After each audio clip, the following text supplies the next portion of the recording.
말씀 보겠습니다. 오늘 우리에게 주시는 하나님 말씀은 요한복음 4장 27절에서 30절까지의 말씀입니다. 주신 말씀 제가 읽도록 하겠습니다. 이때의 제자들이 돌아와서 예수께서 여자와 말씀하시는 것을 이상히 여겼으나 무엇을 구하시나이까 어찌하여 그와 말씀하시나이까 묻는 자가 없더라. 여자가 물동이를 버려두고 동네로 들어가서 사람에게 이르되 내가 행한 모든 일을 내게 말한 사람을 와서 보라. 이는 그리스도가 아니냐니 그들이 동네에서 나와 예수께로 오더라. 아멘. 우리 주위의 분들과 함께 인사하겠습니다. 한 주간 평안하셨습니까? 반갑습니다. 사랑합니다. 한 주간 평안하셨나요? 반갑습니다. 사랑합니다. 예배 시간에 만나니 무엇보다도 기쁩니다.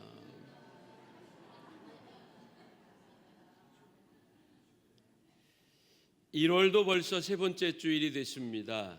겨울 추위가 절정을 향해 가고 있어요. 내일 모레가 대한입니다. 대한 추위답게 제가 일기예보를 검색을 해보니까 화요일부터 영하 10도 이하로 떨어지는 날이 4일에서 5일 계속되더군요. 여러분들 감기 조심하시기를 바랍니다. 대한 추위가 지나가고 보름 후인 2월 4일이 입춘입니다. 봄의 시작을 알리는 절기입니다.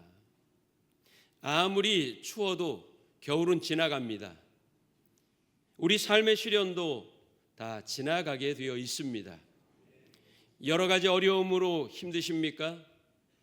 인생의 혹한이 여러분의 마음마저 꽁꽁 얼어붙게 만들었나요? 지금 인생 절기로 대한이라 느껴지십니까? 조금만 기다리십시오.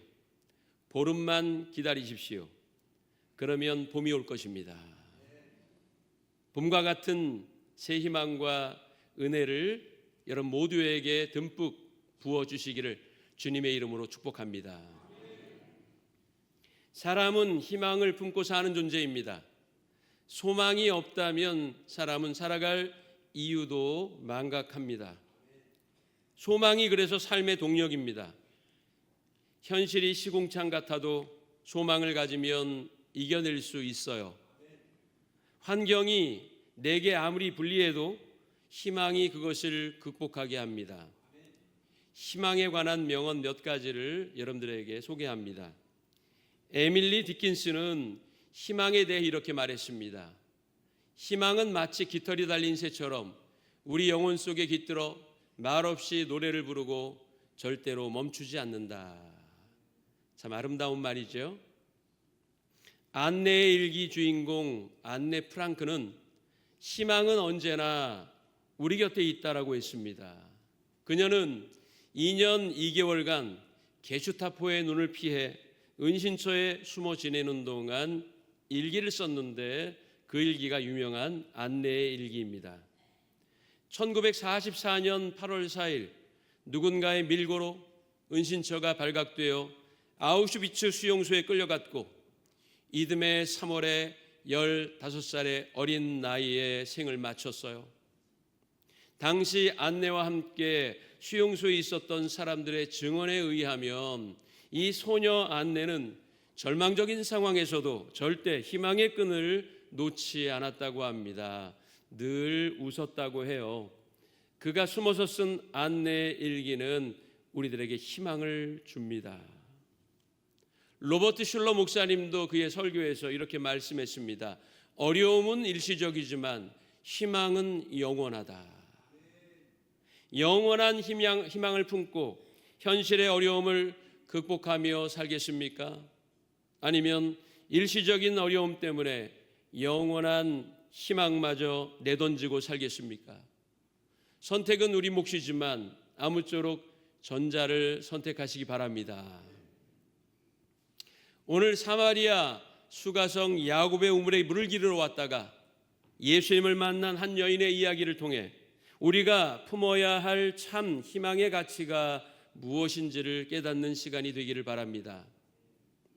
예수님이 제자들과 함께 사마리아 수가성에 도착합니다.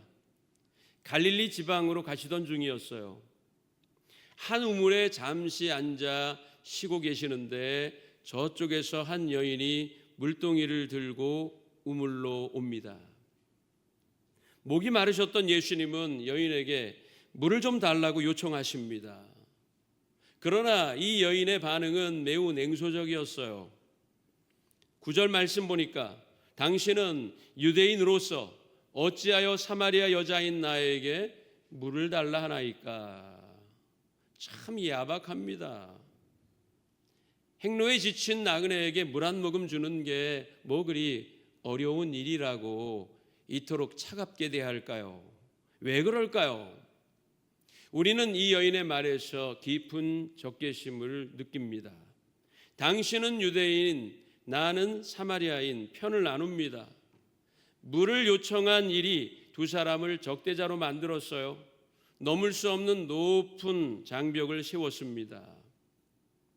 사람과 사람 사이 가로막힌 장벽이 서로를 가르고 증오하게 하고 미워하게 하고 싸우게 합니다. 그 장벽은 사상의 차이로, 종교의 차이로, 문화의 차이로, 정치적 입장 등의 차이로 생깁니다. 유대와 사마리아의 관계는 주위 열강들 힘의 역학으로 파산에 이르게 됩니다.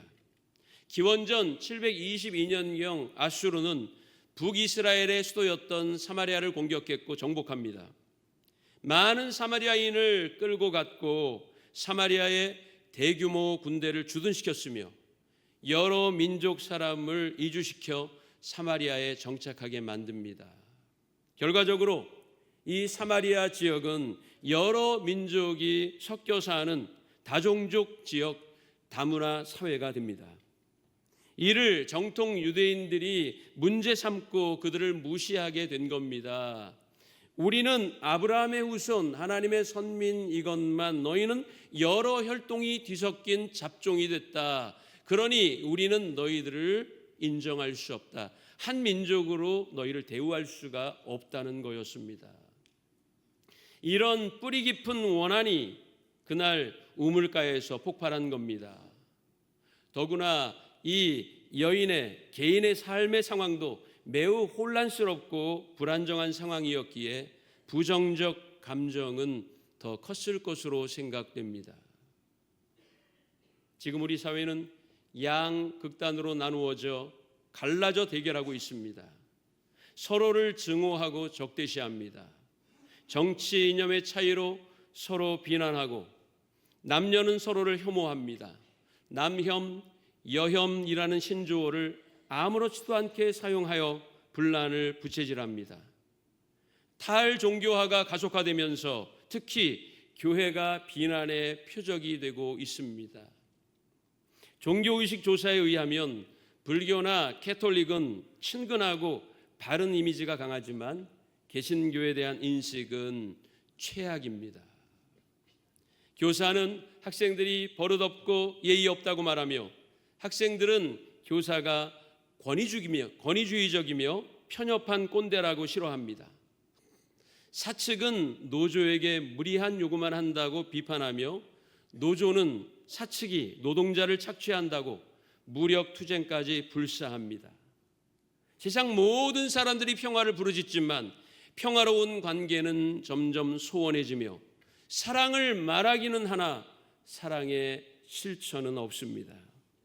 모두 자기중심적이며 이해득실만 따집니다. 그러니 점점 싸움과 갈등만 양산되고 있습니다.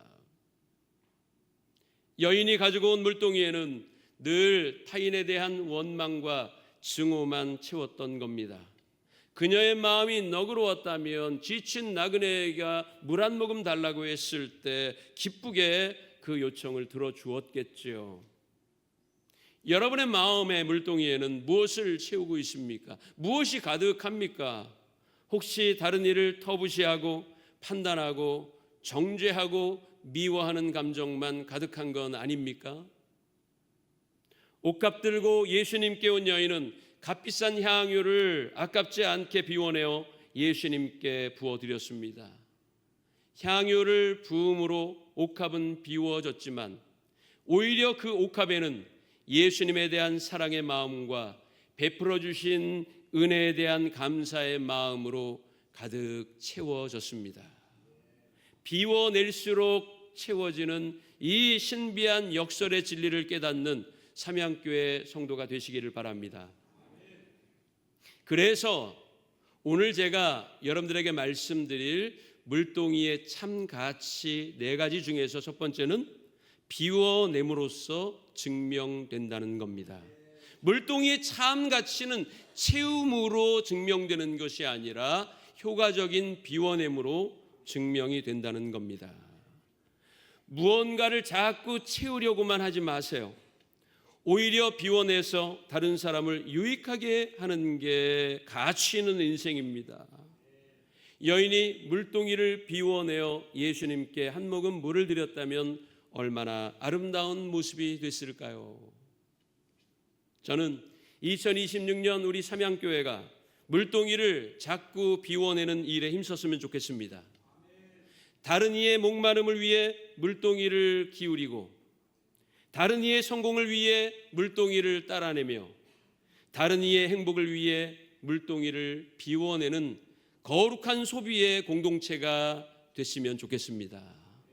두 번째, 물동이의 참 가치는 진정한 사랑을 담음으로 증명됩니다. 민족적 열등감과 증오로 인한 목마름과 함께 여인이 느끼는 목마름의 원인은 또 있습니다. 그것은 왜곡된 사랑이었습니다. 예수님은 여인에게 남편을 데려오라고 말씀합니다. 그러나 여인은 예수님에게 저에겐 남편이 없습니다 라고 대답해요. 정말 없어서 없다고 한 걸까요? 아닙니다. 너무 많아서 없다고 한 거고 쓸만한 남편이 없다는 뜻입니다. 여인은 이전에 5명의 남편이 있었어요. 일처다불아서 5명이었던 건지 아니면 결혼을 5번 해서 남편이 5명이었던 건지는 모릅니다. 그러나 분명한 건 지금의 남편과의 관계도 거의 파탄지경에 이르렀다는 겁니다. 예수님은 4장 18절에서 이렇게 말씀합니다. 너에게 남편 5이 있었고 지금 있는 6번째 남편도 내 남편이 아니니 내 말이 참되다. 여러분, 여인에게 남편은 본문이 우리에게 알려주고 있는 수만 해도 몇 명입니까? 6명입니다. 남편이 6이나 있었어도 여인은 행복하지 않았어요. 왜 그랬을까요? 그것은 진정한 사랑이 그 속에 없었기 때문입니다. 진정한 사랑을 주고받지 못했기 때문이에요. 여인의 결혼 생활이 왜 불행해졌는지 정확히 모릅니다. 본문에 자세히 나오지는 않아요. 그러나 폭력적인 남편이 있었는지, 남편이 바람을 피웠는지, 사별했는지, 반대로 여인이 부정을 저질러 헤어졌는지는 알 수 없지만 아무튼 결혼 관계에서도 그 여인은 행복을 찾지 못했다는 것이 사실입니다. 늘 사랑에 목말라 있었어요. 그러니 남편을 6이나 둔 것이겠죠. 남편 때문에 늘 마음고생하는 아내가 남편에게 이렇게 얘기했대요. 사마리아 여인은 그래도 남자를 6명이나 사귀어봤지만 나는 한 놈 있는 게 이렇게 속썩이네.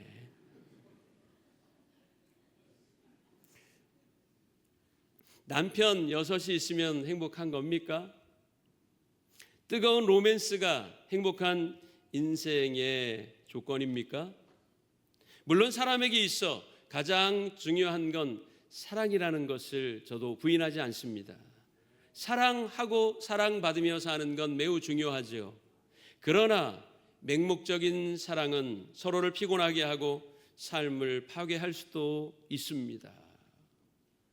불행하고 싶어서 사랑하는 자는 아무도 없어요. 누구나 행복하고 싶어서 사랑합니다. 그런데 행복해지기 위해 택한 사랑이 오히려 삶을 더 비참하게 만드는 경우가 있어요. 왜 그럴까요? 그건 진정한 사랑의 가치를 모르기 때문입니다. 진정한 사랑이 무언지 오해하기 때문이에요. 진정한 사랑이란 오로지 자신을 희생하고 조건 없이 주는 것으로 만들어지는 겁니다. 예수님이 그렇게 하셨어요. 십자가에서 당신의 생명을 우리를 위해 희생하셨습니다. 십자가를 짊어짐으로써 당신이 얻으실 인간적인 어떤 이득이 없음에도 불구하고 그 길을 택하셨습니다. 그 조건 없는 사랑이 파멸과 죽음으로 치닫는 인간을 건지셨어요. 영원한 생명을 주신 것입니다. 물동이의 참 가치는 그래서 조건 없이 희생하는 고귀한 사랑을 담음으로써 완성이 되는 것입니다. 저는 우리 삼양교회 모든 성도님들이 사랑의 화신이 됐으면 좋겠습니다. 예수님처럼 다른 일을 희생으로 섬기는 사람들이 됐으면 좋겠습니다. 할렐루야. 세 번째, 물동이의 참 가치는 사명을 담음으로써 증명됩니다. 가끔 생각해 봅니다. 제가 목회자의 길을 걷지 않았다면 지금 무엇을 하고 있을까? 어떤 삶을 살고 있을까? 나름대로는 열심히 살고 있지 않겠습니까? 돈도 벌고 취미 생활도 하고 미래를 위한 투자와 노후를 위한 준비를 하며 평범하게 살고 있을 겁니다. 그리고 그렇게 평범한 행복을 추구하는 게 잘못됐다고 말하고 싶지는 않아요. 그러나 목회의 길이 가시밭길이요 십자가를 지고 가는 비아 돌로로사라도 그 길을 가고 있기에 제가 가지고 있는 원래 가치보다 훨씬 더 가치 있는 인생을 저는 살고 있다고 믿습니다. 저는 원래 가치는 형편없습니다. 겁도 많고 소극적이며 혼자 있기를 좋아하고 숨기기를 좋아하는 성격입니다. 나를 적극적으로 나타내는 일에 서투릅니다. 저는 개인 능력과 가치에서 다른 사람보다 훨씬 뒤처지는 사람임을 스스로가 잘 알고 있습니다. 그러나 저는 주의 종이며 하나님의 일꾼입니다. 개인의 인격, 기질, 능력과는 상관없이 교통 경찰복을 입으면 모든 운전자가 잔뜩 긴장하며 볼 수밖에 없는 사람이 되는 건 부여된 직임 때문입니다. 우리가 삶을 살면서 사명을 인식하며 사는 게 중요한 이유가 여기 있습니다.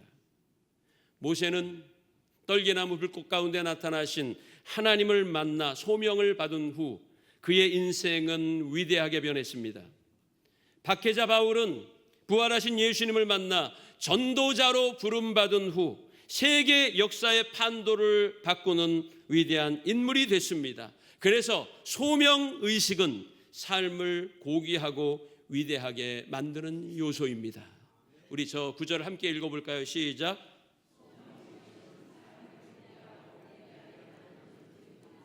아멘. 저희가 원래 가지고 있는 원래 가치는 형편없지만 하나님께서 주신 직임을 감당함에 있어서 하나님이 저와 함께 하심으로 저는 담대히 부족하지만 사역을 감당하고 있는 것입니다. 여인은 예수님을 만난 후 동네로 뛰어들어갑니다.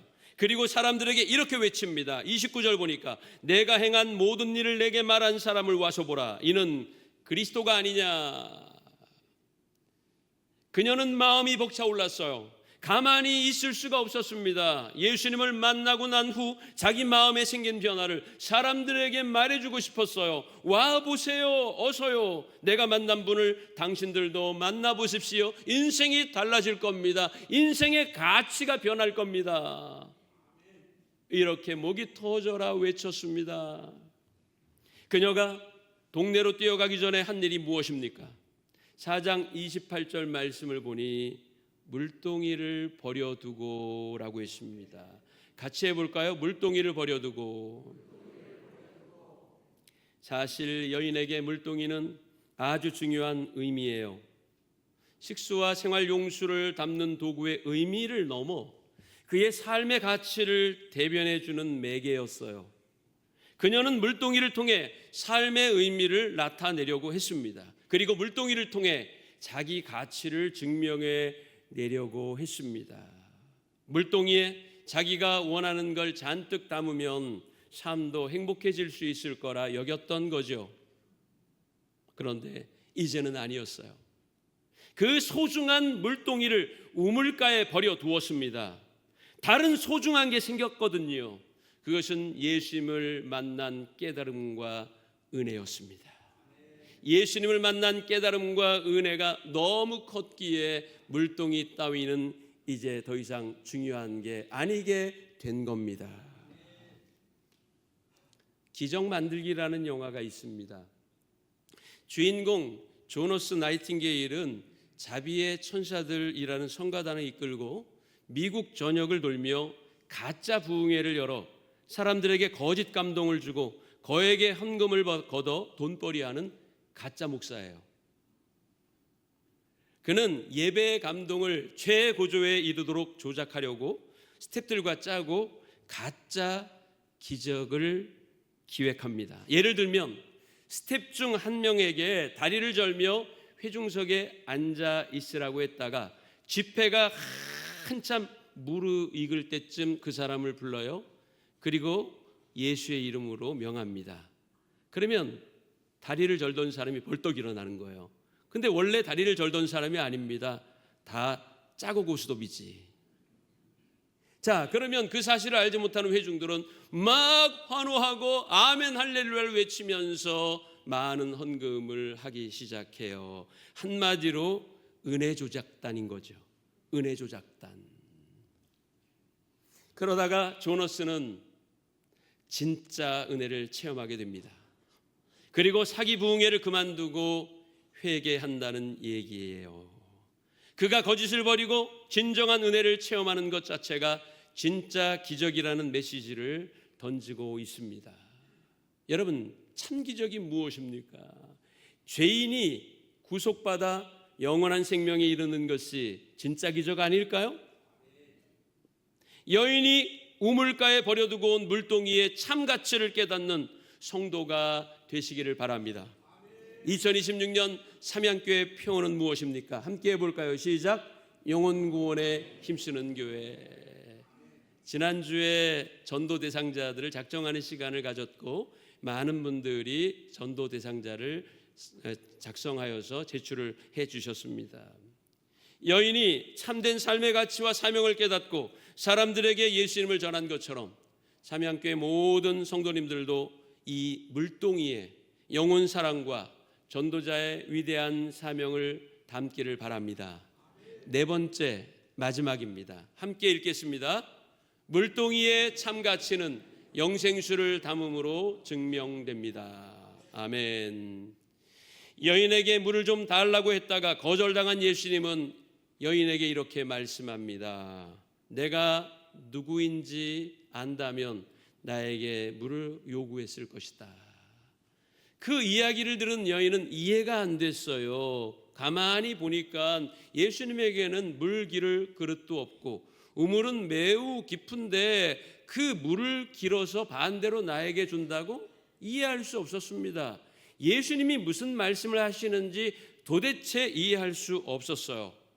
예수님은 4장 13절 14절에서 이렇게 말씀합니다. 같이 읽겠습니다. 이 물을 마시는 자마다 다시 목마르려니와 내가 주는 물을 마시는 자는 영원히 목마르지 아니하리니 내가 주는 물은 그 속에서 영생하도록 솟아나는 샘물이 되리라. 아멘. 여인이 말한 물은 워터, 즉 H2입니다. 다른 의미로는 인생의 목마름을 해결하게 해줄 무언가이겠죠. 사람은 누구나 다 갈증이 있습니다. 무언가에 대한 갈증이 다 있어요. 정치인은 권력에 대해 목마르죠. 연예인은 인기에 목마릅니다. 경제인은 돈에 목마르고 운동선수는 금메달에 목마릅니다. 여러분에게도 나름의 목마름, 갈증이 있을 겁니다. 그것을 다 채울 수 있기를 원합니다. 그러나 그게 다가 아니라는 건 아셔야 합니다. 세상 가치와 바람을 다 이루었어도 영원한 생명을 잃어버린다면 그게 무슨 소용이겠습니까? 원하던 권력과 인기, 재물을 얻었어도 죄를 해결하지 못하면 영원한 멸망에 떨어지고야 마는 것 아니겠습니까? 목마름을 해결해 줄 물동이는 진짜 샘물을 만나면 더 이상 필요 없어지는 거예요. 내 집 뒤뜰에서 깨끗한 샘물이 끝없이 솟아나오는데 무거운 물동이이고 마을에 있는 공동물에 갈 사람이 누가 있겠습니까? 내 집 뒤뜰에서 한없이 샘물이 솟아난다면 물동이를 이고 가야 할 이유는 없어지는 것입니다. 우리는 예수님을 만났습니다. 영원한 샘물이신 예수님의 은혜를 체험했어요. 그래서 우리는 알고 있습니다. 우리가 품고 있는 그 물동이에 무엇을 채워야 할지를 말이죠. 아니, 이제 삶의 목마름을 채우기 위한 물질과 권력과 인기와 명예의 물동이는 버려두고 진짜 샘물을 찾아야 합니다. 그것이 바로 예수께서 주시는 영원히 솟아나는 샘물인 영생수입니다. 사랑하는 삼형교회 성도 여러분, 오늘 물동이의 참 가치를 알았습니다. 그러나 중요한 건 그 가치를 나만 알고 있으면 안 된다는 거예요. 그 가치를 알지 못하는 사람들에게 전해 주어야 합니다. 예수님을 만난 여인이 동네로 뛰어들어가 소리쳤던 것처럼 우리도 세상을 향해 외쳐야 하겠습니다. 사랑하는 삼형교회 성도 여러분, 물동이의 참 가치를 알고 그 가치를 전하는 삼양교회 모든 성도들이 되시기를 주의 이름으로 간절히 축원합니다.